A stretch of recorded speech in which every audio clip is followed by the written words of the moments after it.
Ripper Radio Television.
Well, hello there, I am Dr. Necrox, Mad Scientist, here at the Mad Robot Gallery Theatre. Welcome to our show. I hope you enjoy tonight's feature film.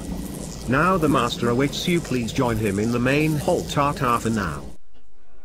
Hello and welcome to this edition of the Mad Robot Gallery Theater. I am your host, the Necromancer, as always, here at Ripper Radio's programs of Ripper Radio TV, Mad Robot Gallery Theater, and of course the Ripper Podcast on the radio station.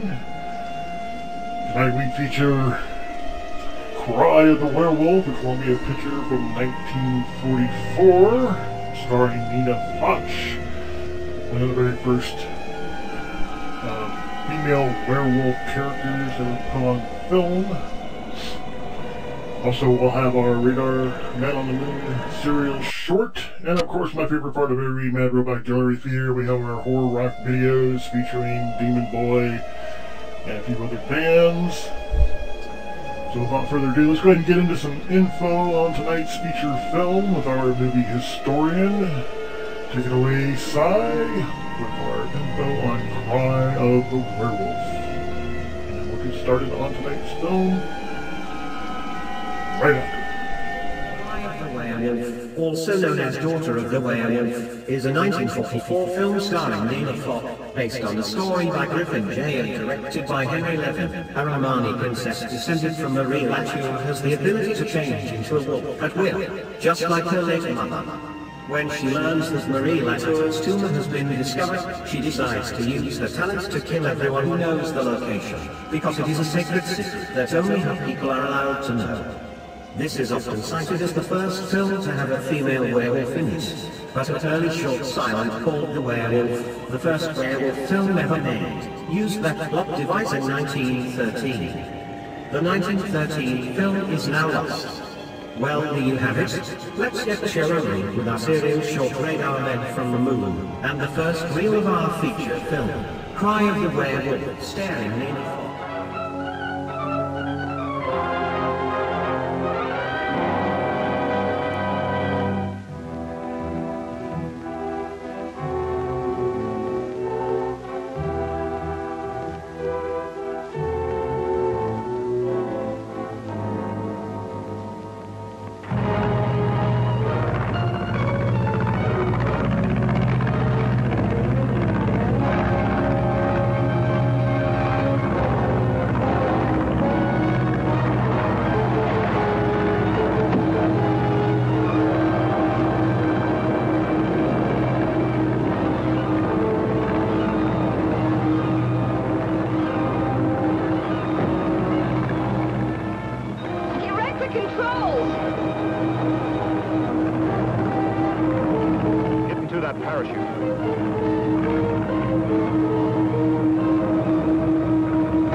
that man? He must have landed somewhere near here. If you're sure you're all right, I'll look for him. Oh, of course I am. I'll walk over to the road.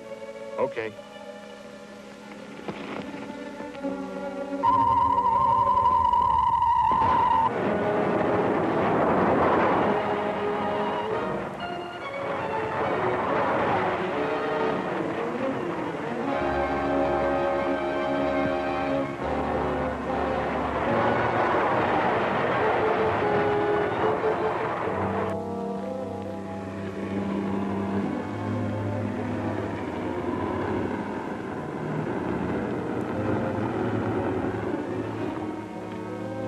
Ride to town, mister. Oh, sure. Hop in.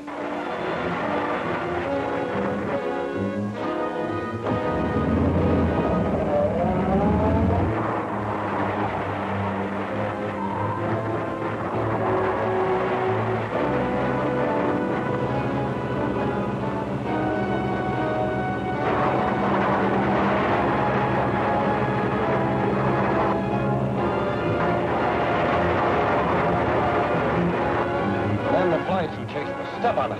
Huh? Are you crazy? Don't argue. Step on it.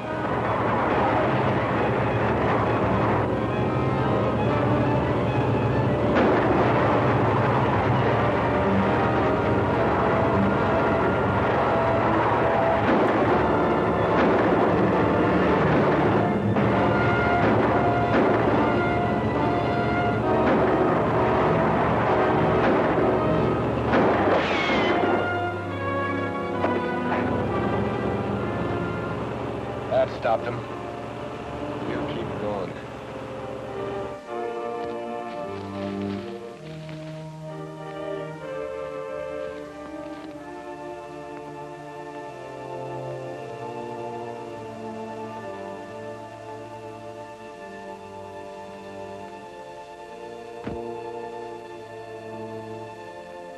I must report to the moon.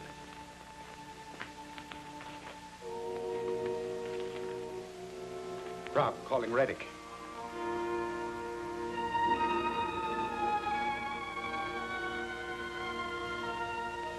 Rob, calling Reddick. Rob, calling Reddick.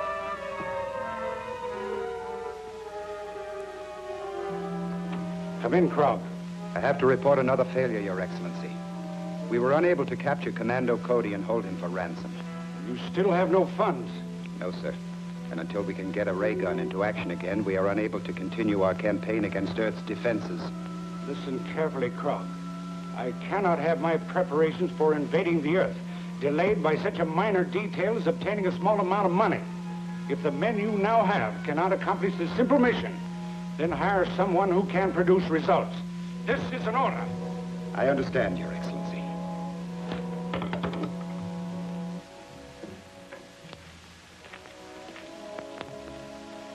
Heard.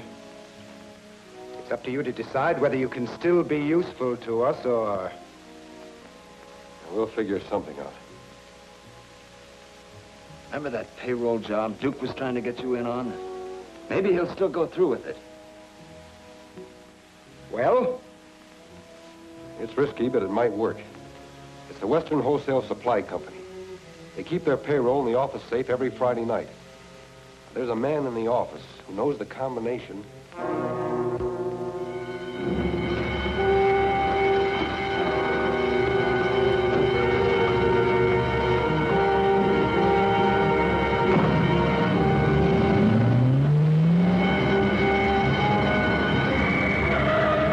It's a cop. Get going.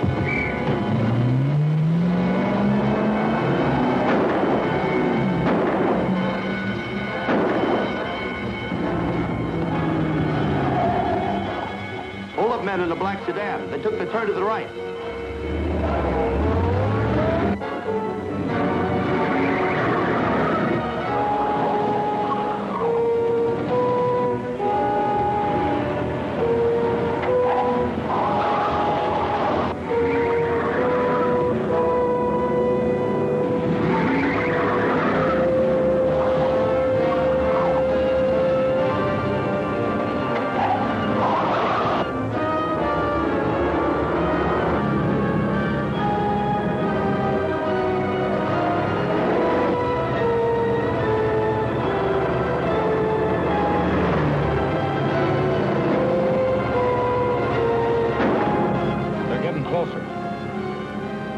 caught with a payroll on us. Watch right through it. We'll pick it up later.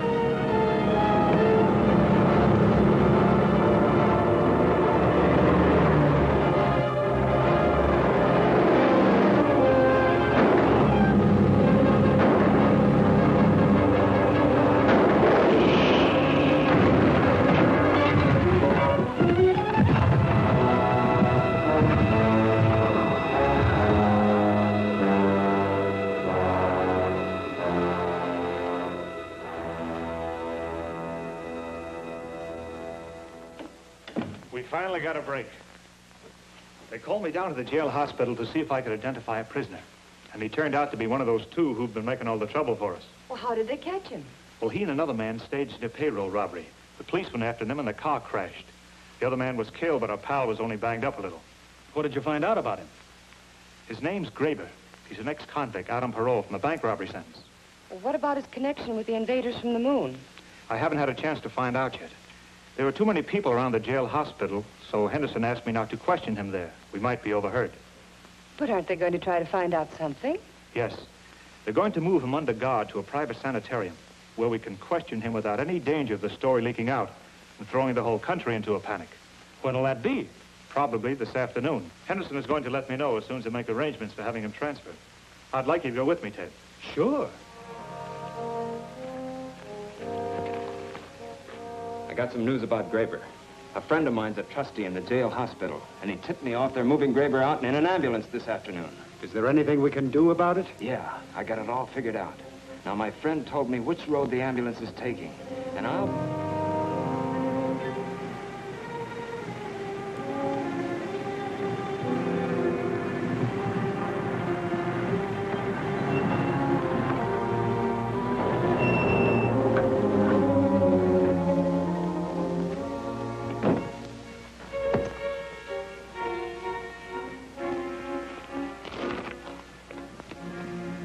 Start walking.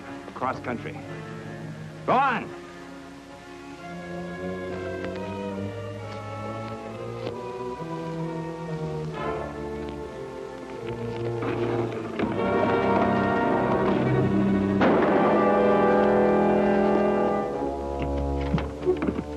What about the driver? I sent him hiking.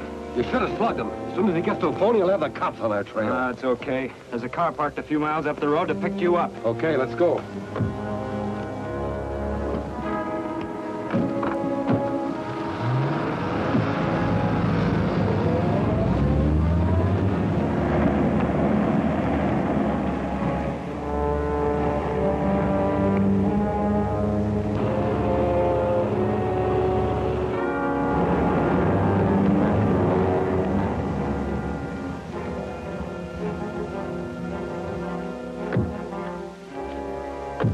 About time you got here. The cops are after you already. What?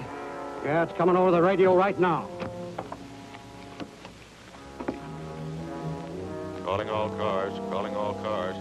The stolen ambulance was last reported turning onto the east end of Harrison Canyon Highway. I told you should have slugged that driver. Calling police headquarters. Calling police headquarters. It's Cody. Police headquarters, come in. This is Commando Cody. I picked up your broadcast, and I'm just turning into the west end of Harrison Canyon now. If I meet the ambulance, I'll stop it for you. We'll get some men up there as soon as we can. That's a bad break. What's he doing out here? Probably on his way to Third Degree Me. I'll go back to town with you, Sam. You keep going with the ambulance until you can ditch it. If you meet Cody first, smash him. Right.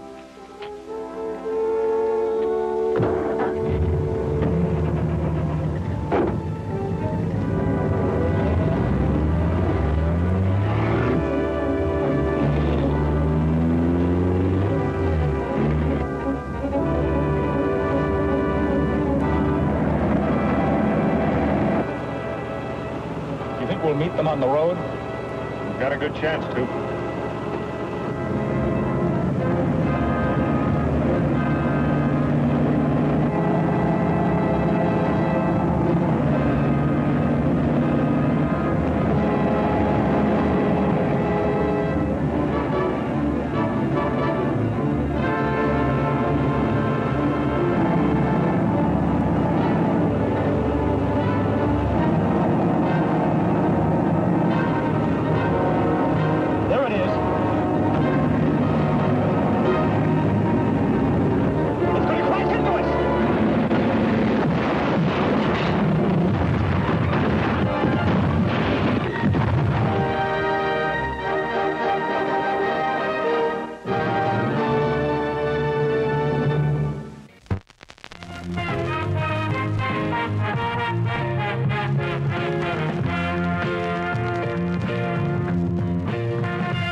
and personally conducted tour of the museum for the day starting immediately.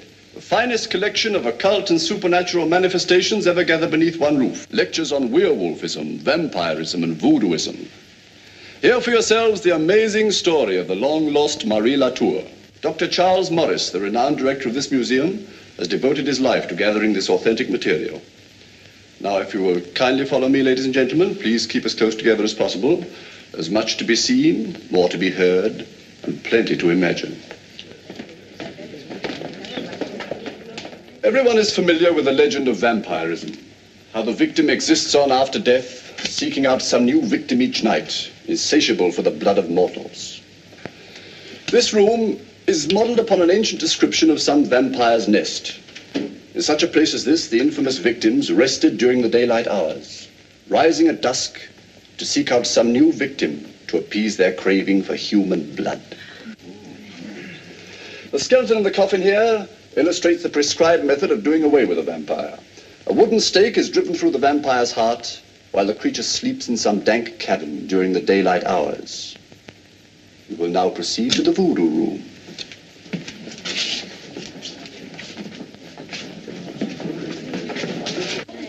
May I have your attention, ladies and gentlemen, please?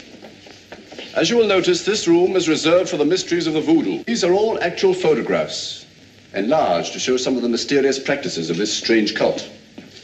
These pictures were all taken by Dr. Morris on one of his many expeditions to the West Indies, where voodooism is widely practiced by some of the natives. Here is a real-life photograph of a mysterious rite. By some strange power, the soul of one human being is projected into the body of another. Sometimes this exchange is made between humans and animals. The secret of this mysterious rite has never been disclosed, but here is actual photographed evidence that the practice really exists. Dr. Morris actually witnessed this extraordinary rite. He carried with him a hidden camera. Had it been discovered, Dr. Morris would have been killed. Ladies and gentlemen, photographs do not lie. You follow me, please. You will observe evidence showing that the former occupant of this room was a woman of rare refinement and unique taste. Everything has been kept just as it was on the day she disappeared. A red-letter day in the life of her family. A woman of mystery. She was the mistress of this house, and her name was Marie Latour.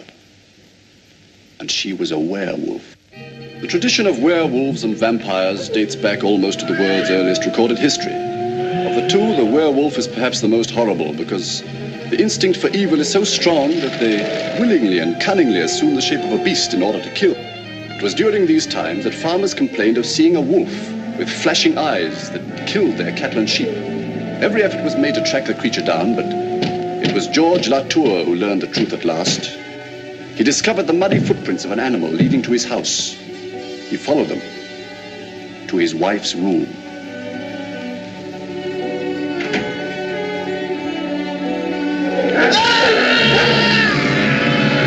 Servants upstairs, hearing screams, rushed up and found their master's mangled body. Over him stood a terrible animal with flaming, dripping jaws. This creature, seeing them, turned and fled through a window. Ladies and gentlemen, that creature, that thing, was Marie Latour. She's never been seen from that day to this. No one knows what became of her. This room has been kept just as she left it.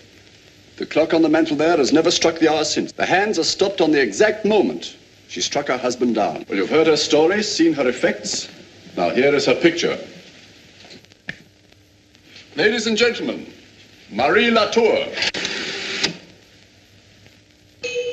Well, that's the signal for the closing of the museum. Thank you for your attention, ladies and gentlemen. Please tell your friends about us. Good night. Good night.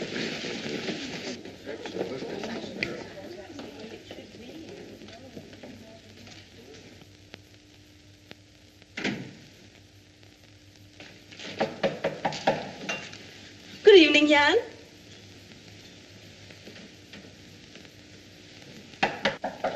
Come in.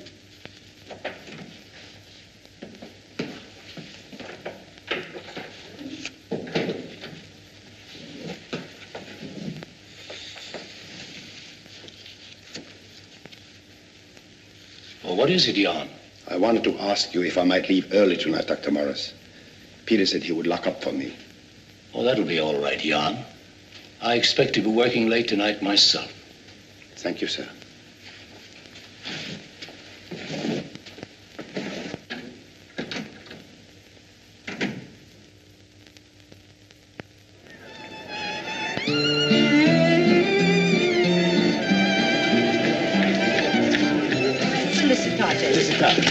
Salutato. Salutato. Vita, signora. Wait, Benedict, come around. No, I will break bread with you later when I've delivered my message to the princess.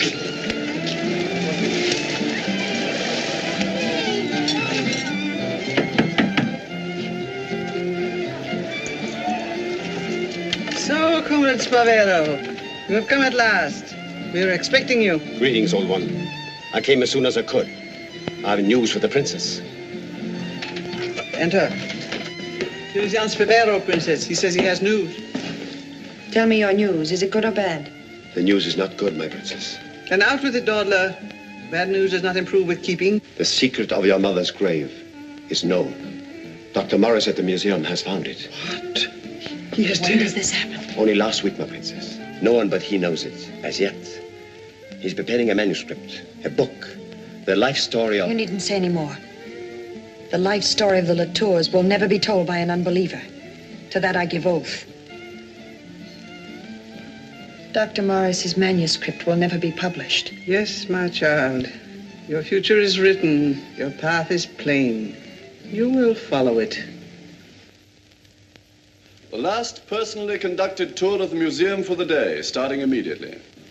Lectures on werewolfism, vampirism, and voodooism. Hear for yourselves the amazing story of the long-lost Marie Latour. Now, if you will kindly follow me, ladies and gentlemen, please keep as close together as possible. There's much to be seen, more to be heard, and plenty to imagine.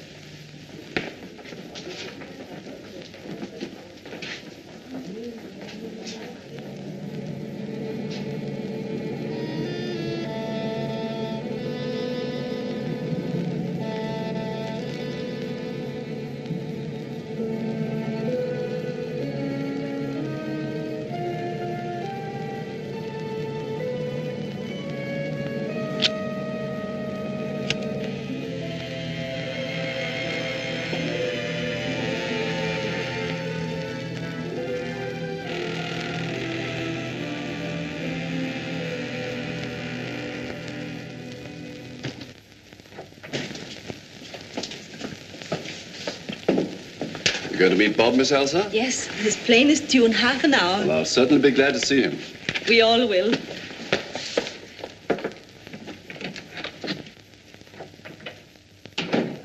Ready, Dr. Morris? Oh, hello, Elsa. The plane's on time, then. 9:57. I'm afraid I'll have to send you to the airport alone. Something rather important will keep me here. But, Dr. Morris, you haven't seen Bob for nearly a year. No. He'll be terribly disappointed. It's only a matter of minutes, an hour at most. When he finds you waiting for him, he won't even miss his father. Oh, you know that isn't so. Bob only thinks of me as his sister. Should I give the young man a talking to? Oh, no. No, he mustn't think that I... What's the matter? There. There on the desk. Where did you get that? It's a devil doll. Yes, it's a devil doll. You recognize it, Elsa?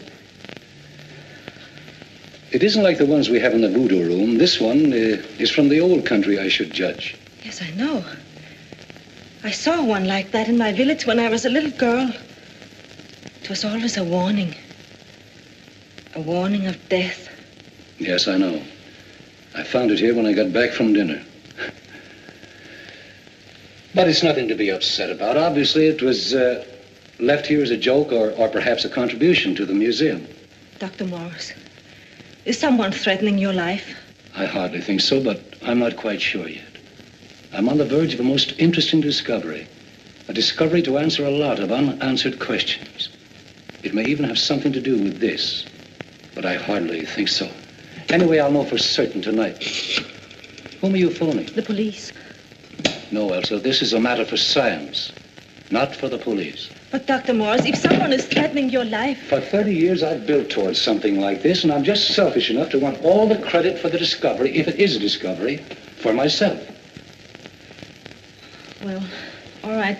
What do you want me to tell Bob, then? Tell him I had a most important engagement that couldn't possibly wait. I might almost call it a rendezvous with fate. Tell him it has something to do with why I sent for it. Oh, now be a good girl and go along, or you'll miss the plane. All right, Doctor. I'll do as you say. I'll be waiting for you both with news, great news, when you get back.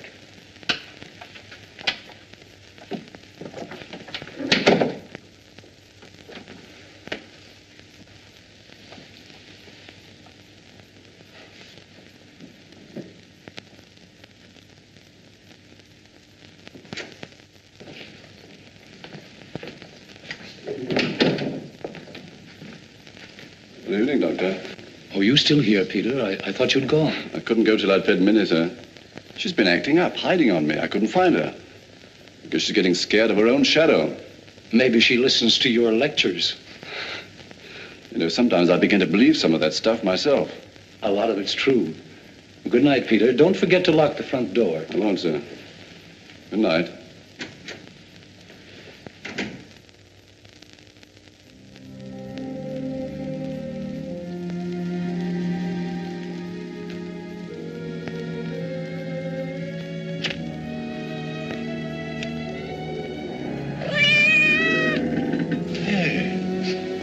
What's eating you?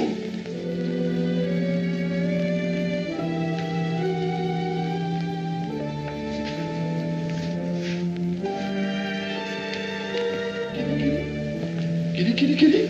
Kitty, kitty, kitty, kitty, kitty, kitty. Dr. Morris, is that you?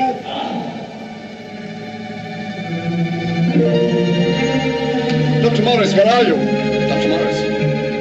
Dr. Morris, where are you? Answer me.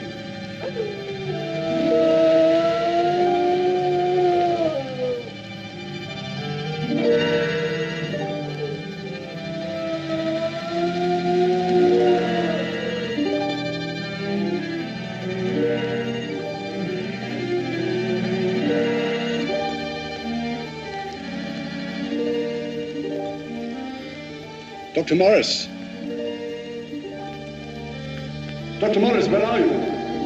Answer me. Dr. Morris.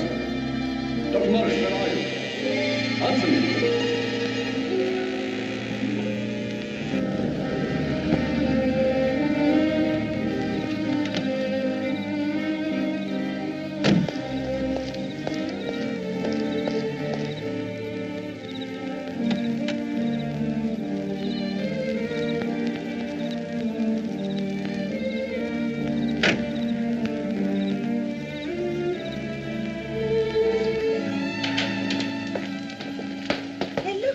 Minnie didn't finish her supper.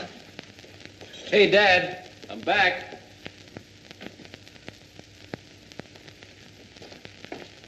Dad? Well, he's not here. But he must be somewhere about. There's a fresh fire on the grate. Oh, look, Bob. I'm sure those are pages from your father's manuscript. Well, so what? Dad isn't the first author to burn the stuff he's written. Wonder where he can be.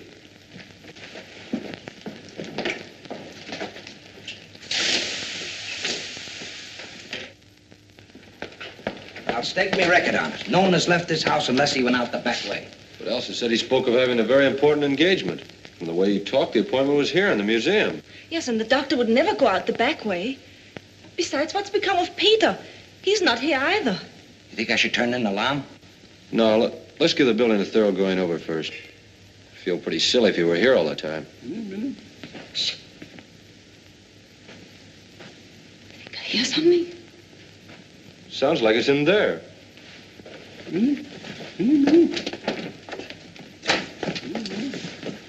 Kitty, kitty. Oh!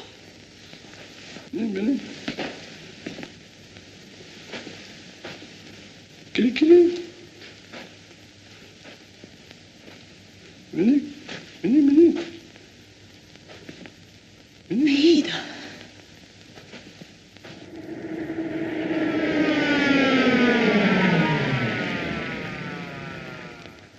That's as much as we know. Nothing was touched until you arrived. Then you say, Miss Chevet, that The fire wasn't burning when you talked to Dr. Morris. No, it was not. He also poured water on it, trying to save what was left of Dad's notes. I'm afraid it didn't save much. Yes, it looks like they're past restoring. Any idea what was in them? I think so. Dad was writing a history on Marie Latour. I believe these were his reference notes.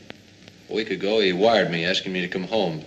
He hinted it was something important, but he didn't go beyond that. Now, Miss Chevet, you say that Dr. Morris told you he was on the verge of an important discovery. Yes. And you think it has something to do with a woman that used to live in this house, a woman who's supposed to be a vampire or something? Marie Latour, yes, he was a werewolf. Oh, yes, a werewolf. Mr. Morris, you're a scientist. Tell me the truth. Do you believe any of that silly stuff? I don't know, Lieutenant. As a scientist, I'm only supposed to believe that which can be proven in the laboratory. My father was killed here tonight under strange and desperate circumstances. I think maybe he knew something about some of that silly stuff. Well, of course, when the coroner's jury gets a medical report that death was caused by the attack of an animal or animals unknown, they're not going to point to anything supernatural. But, Lieutenant, no ordinary animal deliberately set fire to those notes. I'll admit there are some peculiar things about this case that haven't been cleared up. We'll keep our eye on that guide in case his mind clears and we can ask him some questions, but the police department hasn't got time to chase a lot of things that don't exist. I never heard of a wolf that could strike a match. Here's that devil doll you were telling me about. Where did you find it? It was with the body. The boys have stopped digging in that secret passage, Lieutenant. They can't find nothing. I guess that's about all we can do till the inquest. I'll leave a man on guard for a few days. Oh, do you mind? Hello? Speaking. Okay, I'll be right over. Have to go over to the police laboratory. I'll see you both later. Come on, Homer. Hey, Chief. You gonna call the boys off the case? Not now. Homer, looks like you're in for a little detective work. No kidding. Yeah, there's more here than meets the eye. What do you mean by that? That phone call was from Pinky over in the lab. They found a woman's fingerprints all over that secret door on the inside. Yeah? Can you tell what they are? Are these really the hairs that were from the dead man's hand? That's what the doc says. He found them under the fingernails. Well, as near as I can figure out, they came from the body of a wolf. That makes you happy? Well, maybe it does. Maybe we've been underrating a certain young lady. Homer, wire for a rush answer on those fingerprints. Then we're going over to the museum and have a talk with Miss Elsa Chevet. We can't have any doors or windows open. The slightest breath of air will crumble those pages into powder. Can you stand it? I'll go without breathing if it'll help find out who killed your father. You may have to. Look. See what I mean? This is going to be tough. Inside this burnt heap of paper is the answer to what we want to know. To what your father was seeking when...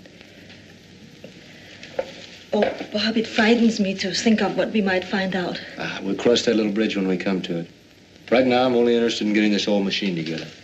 Do you really think that it can photograph the letters on burnt paper? Well, if we can get those charred pages to stay in one piece long enough. You know, it's amazing what infrared can do.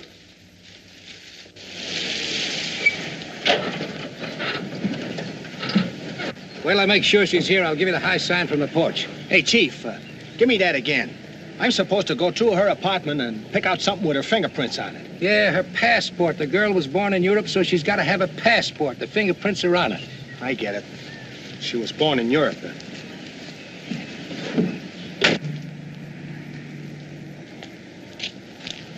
Miss Chevet inside? Yes, Lieutenant. Mr. Morris, too. The rest of the help are down at DA's office answering questions. Good.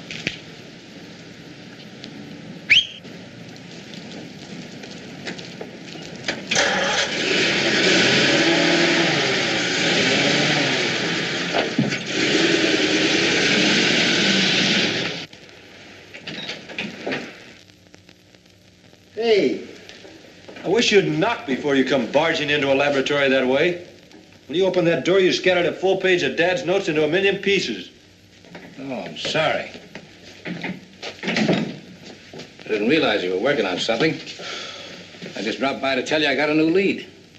You mean you're not going to close the case? That's right. There's too many questions that haven't been answered. For instance, how did a woman's fingerprints get on the inside of that secret panel in the Marie Latour room? A woman's fingerprints? Yeah, we're checking them now. Am I interfering with your work? No, not at all. Say, Bob, what is your job in Washington? Chemical research for the government. That's fine, Elsa. Just touch the brush to the edges. Then only the little pieces will break off when you take it away. Miss Chevet, where did you say you were born? In Transylvania.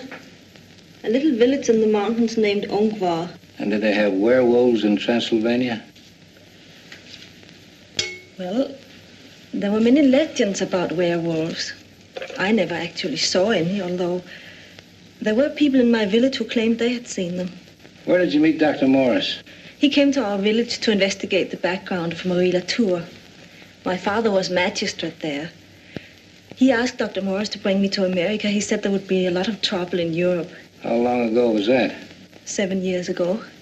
What's the matter, Lieutenant? You think maybe Elsa's a werewolf in her spare time? Oh, no, I was just thinking it's funny that that secret passage has been there all these years and nobody found it but Dr. Morris. Come in.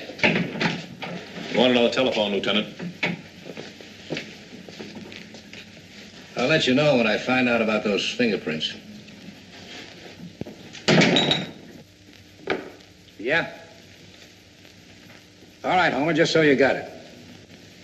Is Pinky checking those fingerprints against the ones we found inside that secret passage? Good. If they turn out the way I think they'll turn out, we can close this case in a hurry. Yeah. Yeah, I got an idea who did it. Come on out of there. You want to be carried out.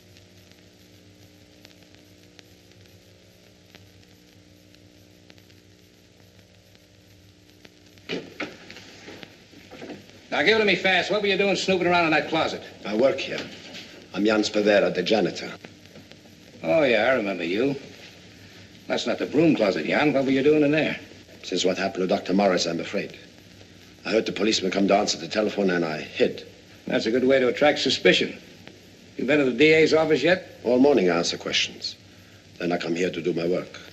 Well, I guess you can go home. There's nothing to do around here for a while. This place is closed temporarily. For just a minute.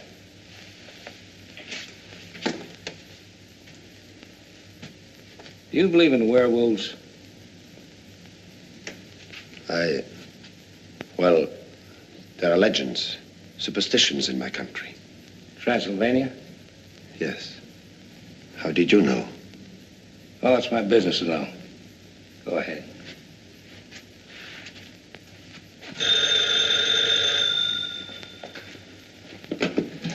Yeah? What? Well, tell him to check them again. Those fingerprints have got to match. Pinky says they don't.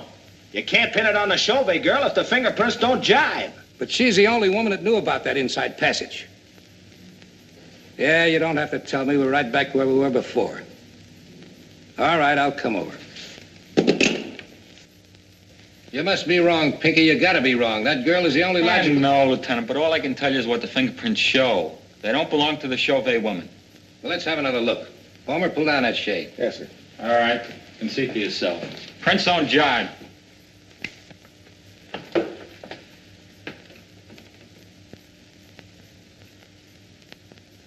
Oh, there you are. What did I tell you? I never did think that nice girl could have done it. That nice girl could have had an accomplice, couldn't she? And I've got a pretty good idea who it was. He comes from the same country as the Chauvet girl. What are you gonna do, Chief? What do you think? Yeah, that's what I thought. Well, we've got 2 pages of slightly scrambled notes on these negatives. I'll take them home and develop them. At this rate, we'll have some real evidence in about 6 months. Yeah, let's call it a night. Wait until I get my purse.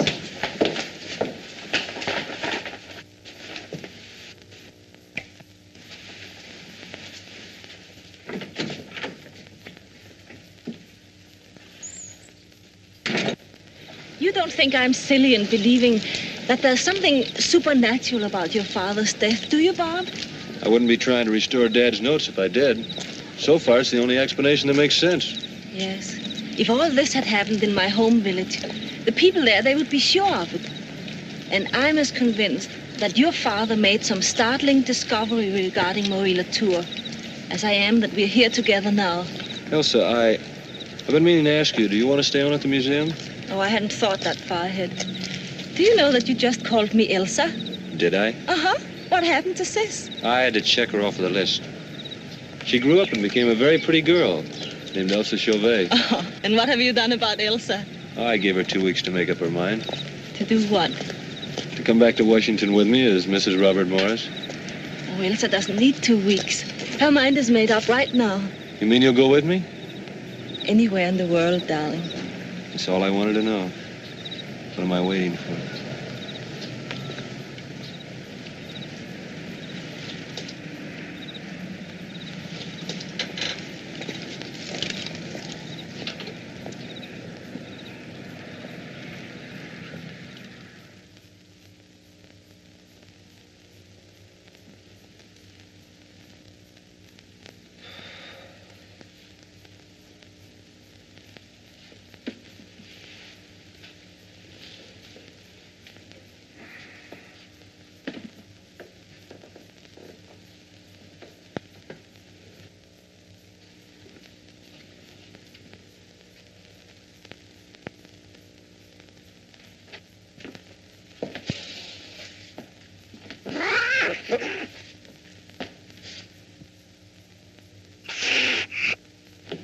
Here, kitty, kitty, kitty. Where are you, kitty?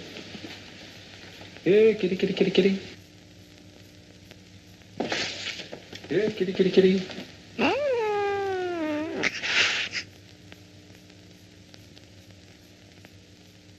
Here, kitty, kitty, kitty, kitty.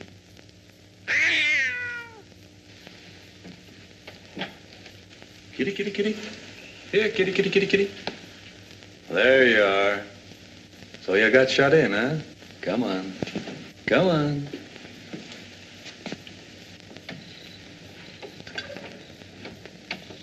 There now, is that better? You're kind of scared in there all alone, weren't you?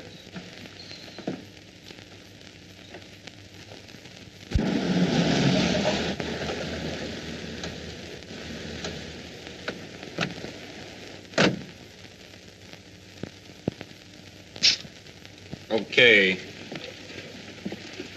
Professor, you're sure you didn't touch anything when you came in this morning? Not a thing, Lieutenant. I took one look and notified you. After I let the cat out, I never went near this room. I can believe it, Donegan. You were probably catching a little shut-eye. Oh, I've got insomnia, Lieutenant. You know that. I couldn't sleep if I wanted to. That don't keep you from trying. Well, boys, it looks like we got something to go on this time. Right, Homer? Huh? Yeah, right, Chief. Hurry up, Pinky, and develop those pictures. Right. Whoever destroyed these notes put that handprint on the door. Whoever left the handprint killed Dr. Morris. Sorry, Miss Chauvet, to debunk your little story about a werewolf being the killer. The real killer had hands and feet, and he walked with a limp. Do you believe that the janitors... It's more than a belief, Miss Chauvet. That handprint will prove that Jan Spavero is our man. Right, Pinky? Yeah. He must have had a lot of fun in here last night, tossing all this black confetti around. Well, you can call it fun if you want to, Pinky. But Spavero must have been pretty anxious to get rid of these notes. He put his head right into a nice little noose to do it. Let's go, boy.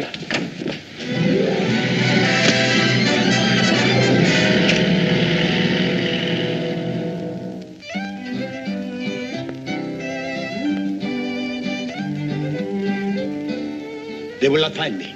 I swear it. The police are stupid. Not so stupid as the one who leaves his handprint behind him on the wall. And they will find you, Jan. They will find you, and they will make you talk. No, I swear they will not. I shall go away and never come back. I've spoken with the elders of the tribe, Jan. They have decided. You promised that if I served you faithfully, my princess. Does one keep promises to fools who bring the police down upon our heads? Silent, old one! Bianca! Leave us.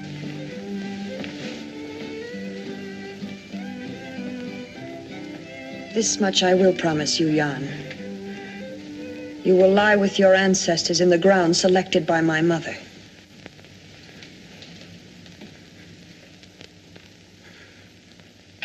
No.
child. Weep. You cannot help the things that have been, or the things that must be. It is your destiny. You are our high priestess. The welfare of our tribe is in your keeping. It was ordained so by your mother when she placed you in my care. You are the daughter of a werewolf. Daughter of a werewolf.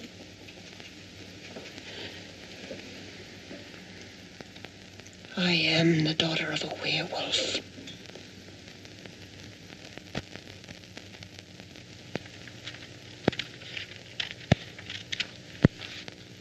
I like to keep my own private record of everything pertaining to a case. My wife pastes them in the scrapbook. Then I got something to show my kids. What makes you think that timber wolves or some drunken farmer thinks he saw have got anything to do with this case? Well, Dr. Morris was killed by an animal or animals unknown, wasn't he? Or by a certain Jan Spavero who tried to make it look like the work of an animal. I know it's keeping Peggy.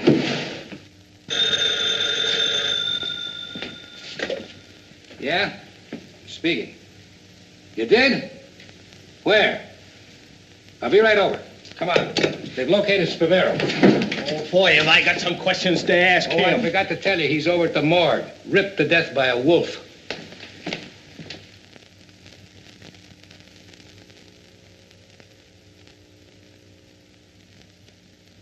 One more question, Princess.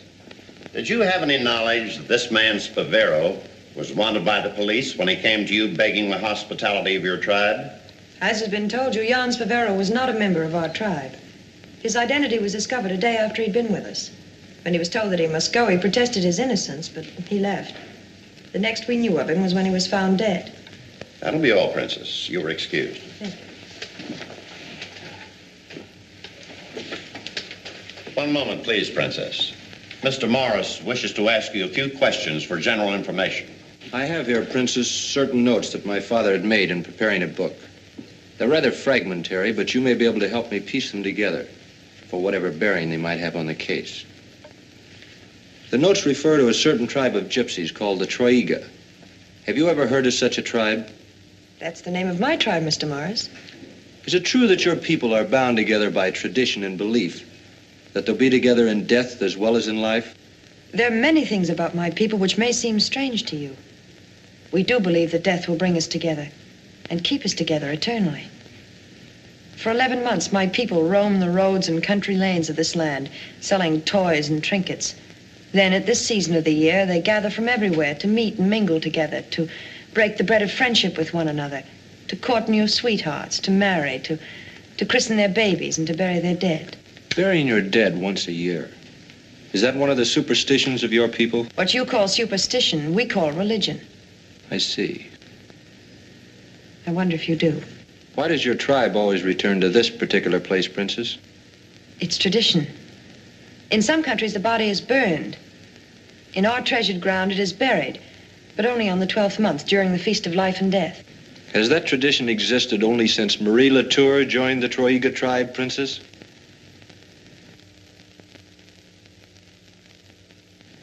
Marie Latour? Yes. My father traced her to your tribe. It's here in his notes. Have you never heard of her? Marie Latour. Was she a member of your tribe? The meeting is recessed.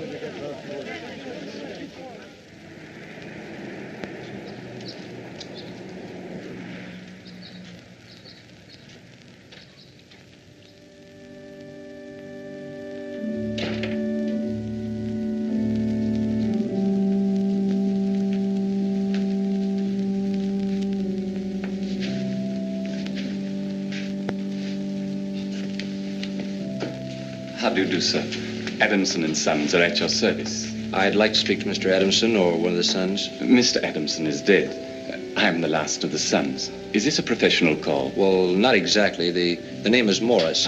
I'm doing some research on a gypsy tribe called the Troiga. Oh. I'm told that they ship their dead here, and then the living members gather from all over the country about this time of year for one great funeral. True, Mr. Morris.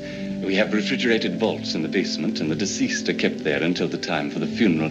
Would you excuse me a moment while I switch off the electric organ? You probably have records of when this temporary burial practice began. Records of the early gypsy families. I wonder if I might see them. You see, I'm looking for a certain woman known to have joined the tribe many years ago. I'm sorry, Mr. Morris. Professional ethics. The Troiga are very secretive. They send us their dead. We keep them. On ice, of course. And then they come and take them away. Those old records are stored in the basement. No one is allowed to see them. Do you know, I myself am not certain where the Troiga gypsies finally bury their dead. I believe they have some sort of secret burial ground. Oh, I'll have to leave you now. Someone's being delivered at the service entrance. I'm sorry I couldn't be of more help to you. If you care to wait, I'll give you what information I can. Thank you, Mr. Adamson. You're very kind. Good, Mr. Morris. I'll be back soon. Just make yourself at home. Books, magazines.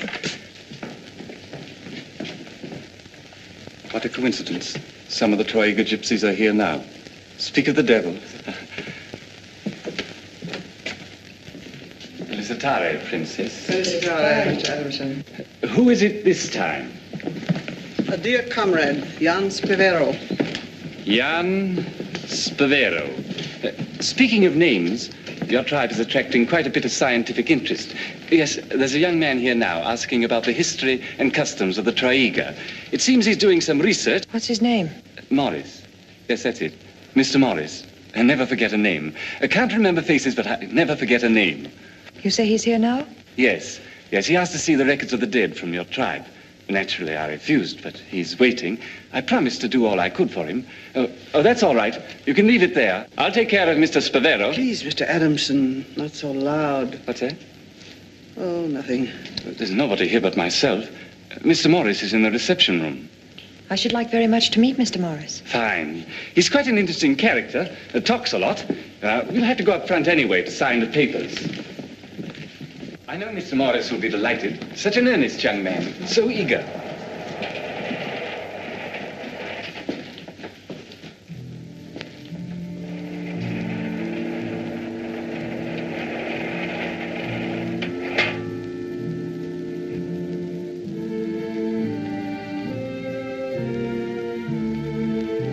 Miss Morris. Oh, I say. Hello? Where is Mr. Morris? Mr. Morris? Have you gone? Isn't that strange? He said specifically he would wait.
Let's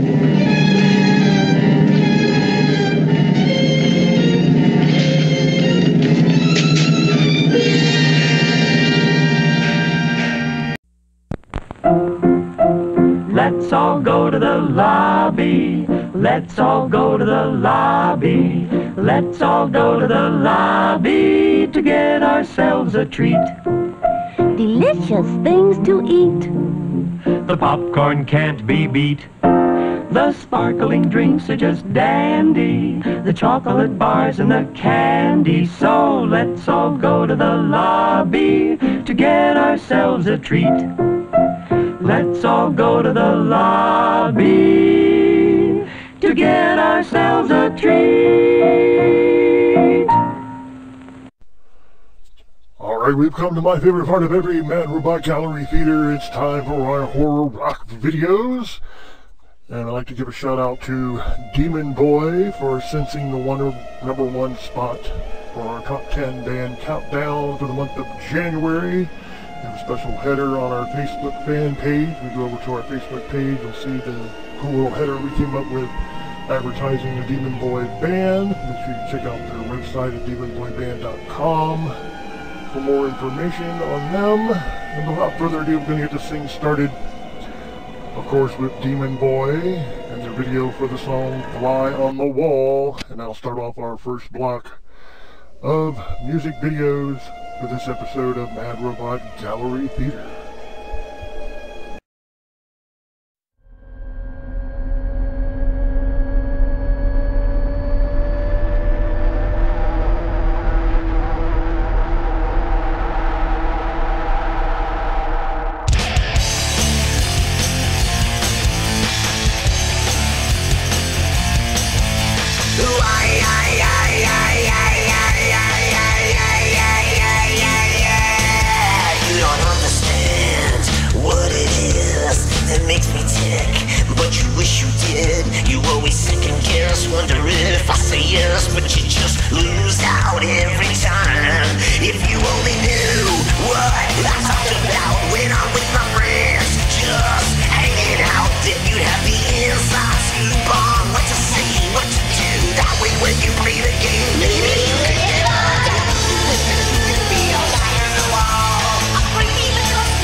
Too much hearsay, hearsay.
did you get in? Will you help me?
Now I'm more powerful being.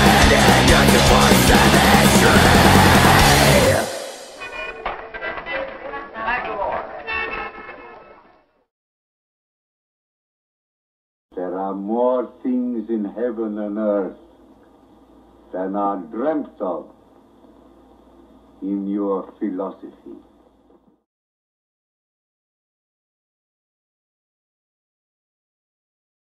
Don't touch that remote. We will be right back after this. Tired of that old t-shirt that just worn out? Want something that'll put the fright back in your fashion? Well, make your way over to the Ripper Gear store. Get you a new hoodie, shirt, tank top, and more. Put the fright back in your life and in your fashion. That's official RipperGear.storeandme.com. Official RipperGear.storeandme.com. Wear a shirt that's worthy of the underworld today via Ripper Gear. Horns up as always. Buy that shirt today. Ripper Radio.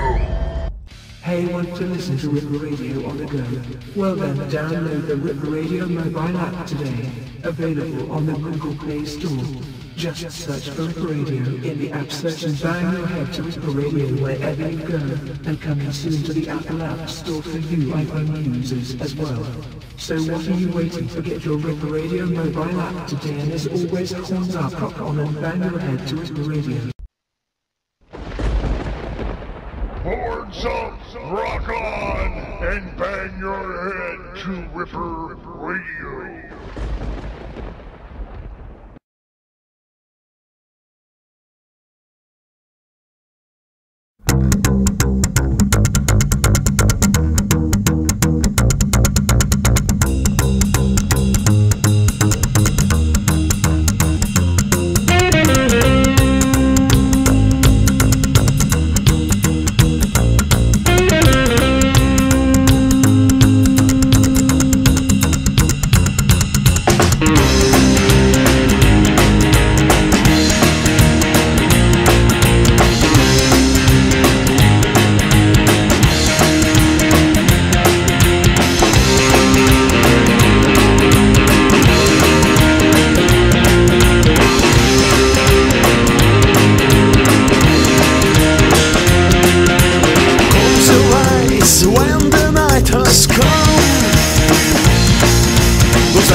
right, that was Raven Black with 7 Sins. Before that we had The Silver Shines with Angels to Some. Kamikaze Zombie with Story of Jane Doe. Mad Sin with Cursed. And we started that video block off with Demon Boy and Fly on the Wall. Hope you enjoyed tonight's videos from our horror rock bands. Now this time we get back to the movie for the next reel of Cry of the Werewolf from 1944. So take it away, and we'll see you at the end. Oh, there you are. You are watching Mad Robot Gallery Theatre here on Ripper Radio Television. Now let's get back for tonight's movie because I've got some more haunting to do. You enjoy the movie.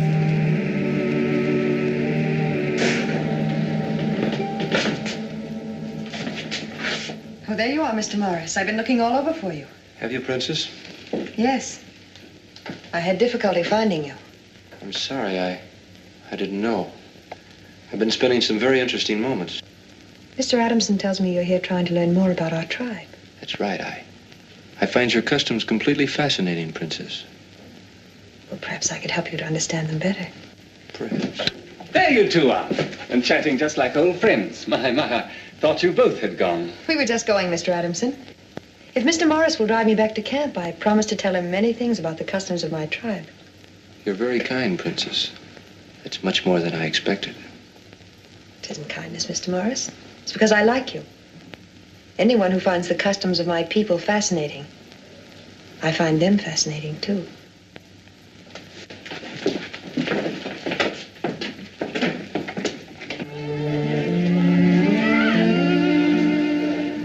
You like to look at me. Was I looking at you? You think I'm beautiful, perhaps? Like you say, easy on the eyes? Well, if you put it that way, yeah.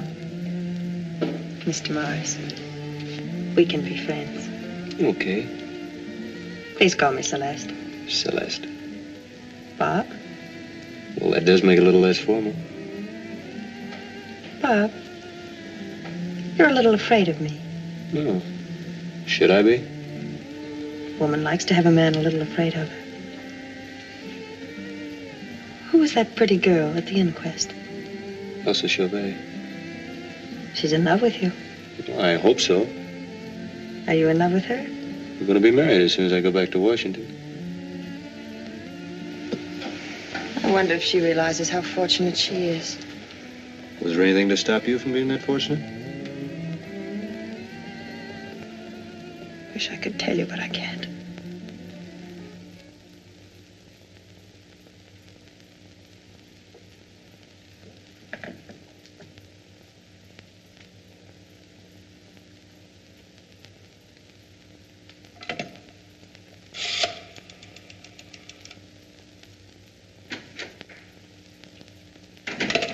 Bob, is that you? Oh, darling, I was so worried. I was just this minute dialing the police. Tell me what happened. Did you learn anything new at the mortuary? Well, no, not as much as I wanted to. What took you so long? Well, I ran into that whole gang of gypsies at Adamson's. Celeste was there. Celeste? Yeah, the gypsy princess. As a matter of fact, she asked me to drive her home, and I did. You drove her to the gypsy camp? Yeah, I stayed for tea, too. It was very interesting. She told me a lot of things about herself and her tribe. Did you know that the Troiga tribe has one of the few forms of matriarchal inheritance left in the world? You know, where they pass the title from mother to daughter instead of father to son. Blood to blood, they call it. No, I didn't know that. Yeah, it's true. Celeste told me. She inherited her title from her mother. Celeste. Well, that's her name, darling. She asked me to call her that instead of Princess. But I don't understand. At the inquest this morning, you were convinced that there was some connection between these gypsies and your father's death. And now, you act as though that suspicion was the farthest thing from your mind. Darling, what has come over you? Well, nothing. It's just now that I've met and talked with the gypsies, I'm convinced they're simple, harmless people. They may have strange customs and secrets, yes, but, well, I'm not going to run around and make wild accusations against innocent people. Maybe there's some things we just don't understand.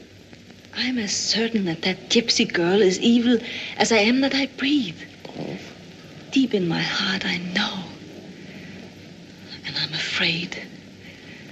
Afraid of what it'll do to us. To you. Oh, darling, you take things too seriously.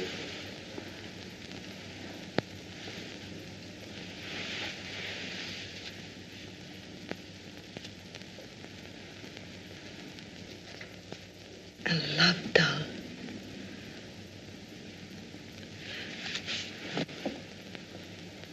This, I think, is yours. It explains a great deal.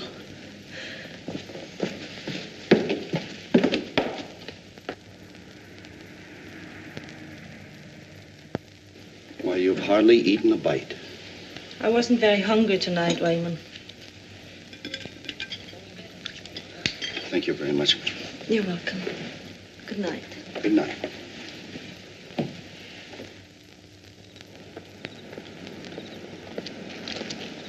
Good evening, Elsa. Hello, Mac. If you're looking for Bob, he just drove off in his car about 10 minutes ago. Oh, thank you. I didn't expect to meet Bob. I came back to do a little work. Now, why don't you give up this night?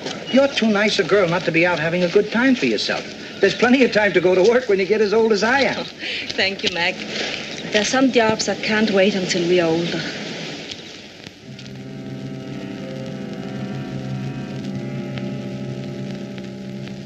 If you could speak, Marie Latour, you could tell me what I want to know. What is this evil power? Where does it come from? I know that it exists and that it's here, in this house.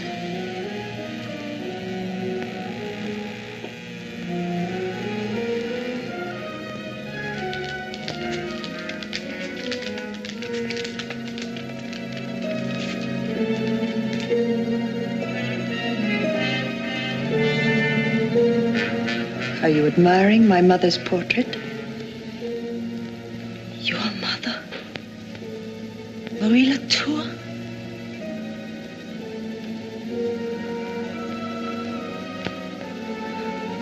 I should have guessed it. Of course you should. Think of the time and trouble you would have saved putting Dr. Morris's notes together. You've been so eager to learn the truth about my mother, Miss Chauvet. To reveal the secrets of the Troy-Eager tribe she fled to when she left this house so many years ago. Such persistence must not go unrewarded. To you shall be revealed all these secrets. You shall be my sister. It is in my power. What is it? Are you remembering Dr. Morris's torn body? Or do you see Peter Altheus' horror-filled face, shocked into madness by a sight his eyes never should have seen? Do not fear that, my sister. Yours shall be a better fate. I shall teach you a new worship, a new religion. Your first sacrifice upon its altar will be the faith of the man you love. Since I am forbidden to love him, so shall you be. Bob. Bob. You will learn to live as I must live. Apart. Beyond the reach of men and mortals. And for that love which once shone in a man's eyes, loathing will be substituted. You shall be feared and hated. When you awaken, you too shall be the daughter of a werewolf.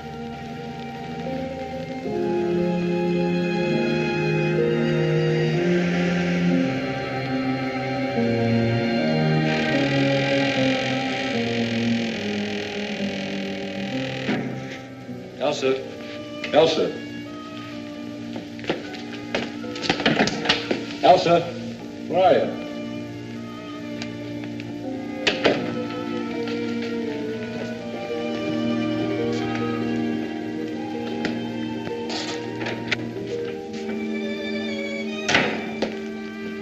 Elsa. Elsa.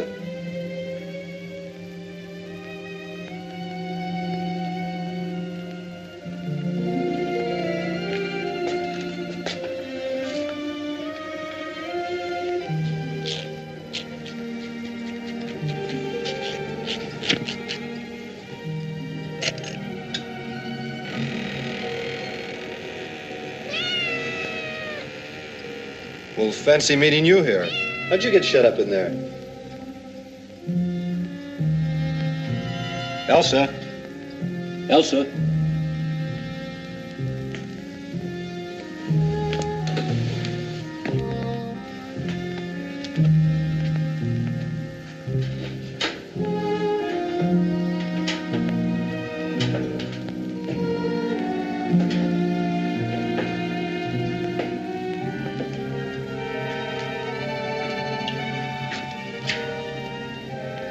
Elsa? Elsa?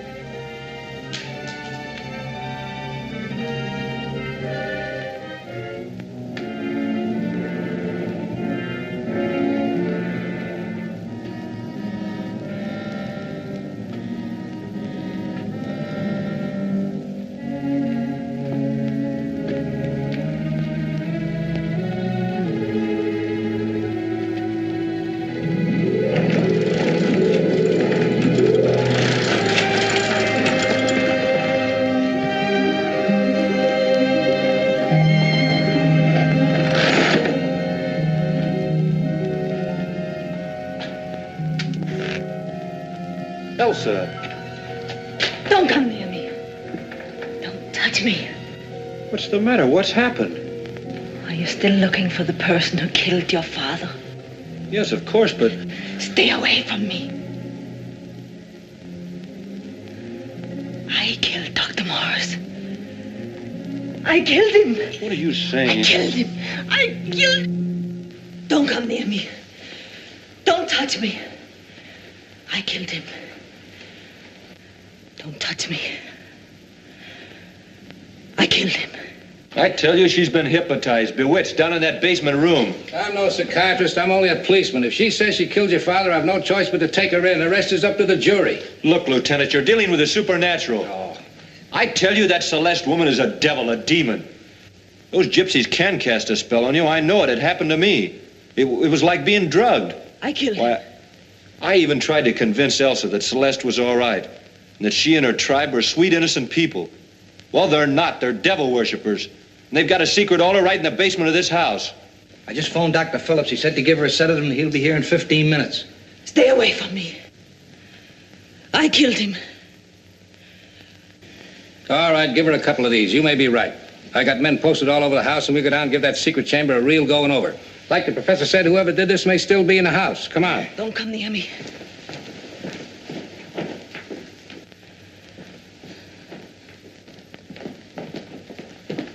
Hey, Chief, ain't you supposed to have some sort of a silver bullet or some other hocus pocus to kill a werewolf? Well, it'll make you feel any better. We can take the silver fillings out of our teeth and melt them into a bullet. Yeah, okay. Okay, come on.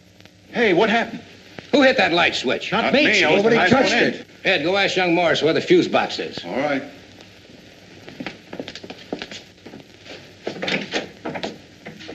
Hey, the lights are out all over the place. Go do what I tell you. All by myself? Will you? Okay. Hey, Chief, don't you think we ought to wait until we get the little matter of the fuses straightened out? What's the matter with you guys? What do you got a flashlight for?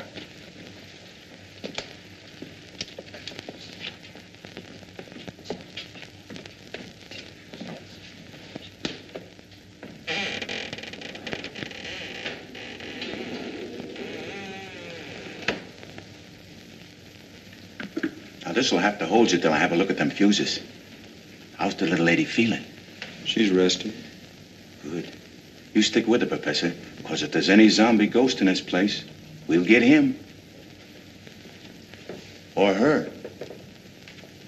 Or it. Thanks.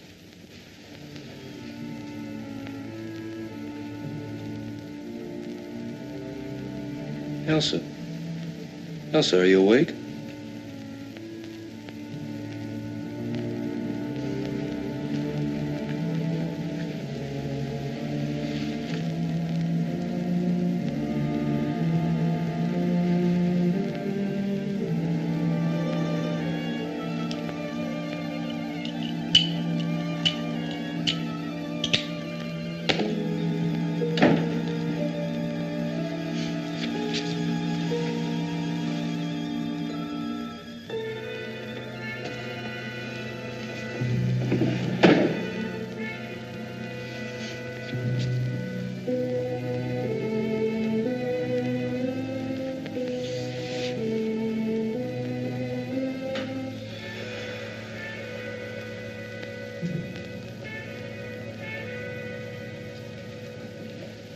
What have you found up there?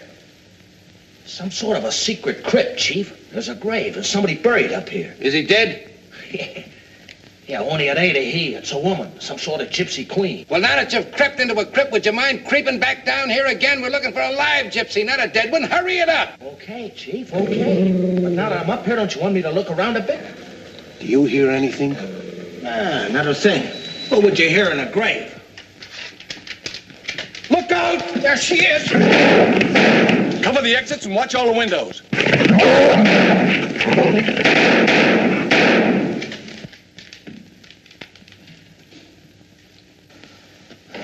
You all right, Chief? Well, it's nice of you to inquire. I didn't know you cared. What are you doing up there? You mean to tell me you didn't see what we saw?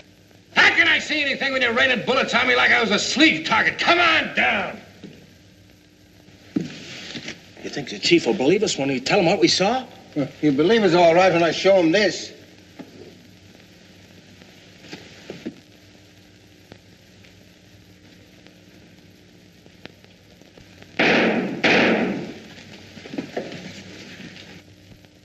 Keep your flashlights dark and aim at its eyes. We got it trapped. I think we hit it, Chief. Listen. That's it. Now stay beside me and we'll move in together. Take it slow. There it is. Oh, my sister. They're trying to kill her, aren't they? Oh, I'm hurt. The bullets. Elsa. They're trying to hurt her. They're trying to kill her. Look at that. Hit it all right. Hey, Chief, the door! Come on.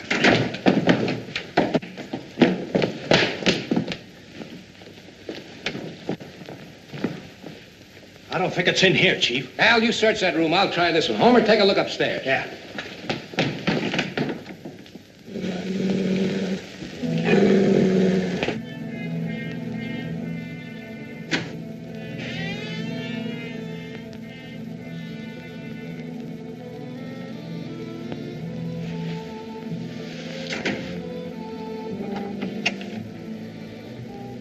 My sister. The wounds, they burn, do they not? You're trapped, Celeste. You might as well give up. Come, Elsa. We must go build ourselves another temple. The old one has been desecrated.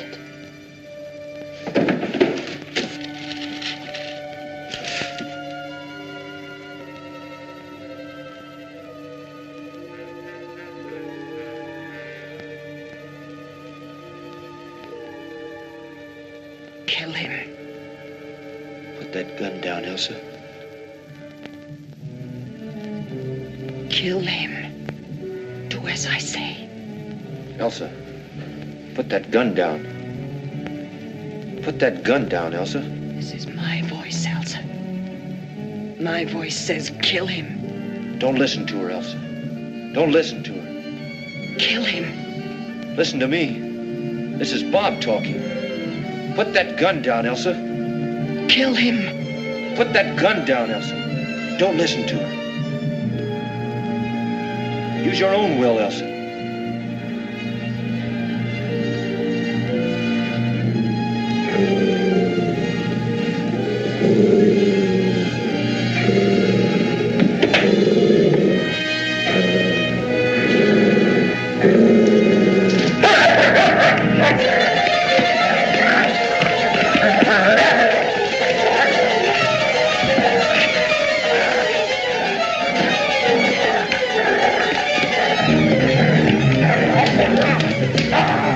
Break it down.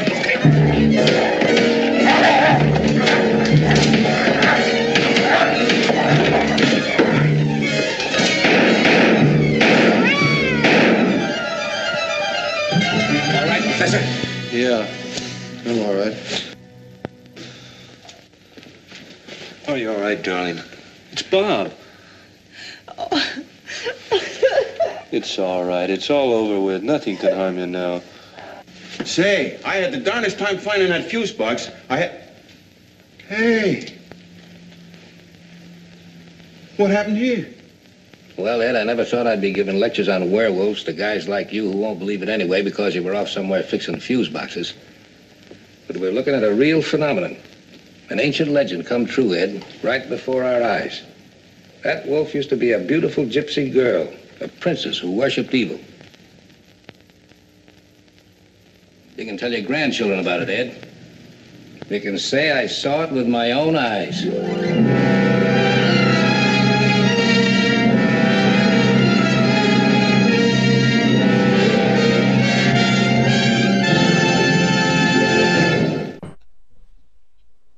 Well, that concludes this edition of the Mad Robot Gallery Theater. Hope you enjoyed Cry of the Werewolf from 1944, starring Nina Funch. Tune in next time for our feature film, Battle Beyond the Sun. Should be a good time. Hope you also enjoyed our serial short, The Radar Men on the Moon, and of course our video block of horror rock videos from Demon Boy and the others. But until next time, horns up, rock on, and we'll see you later.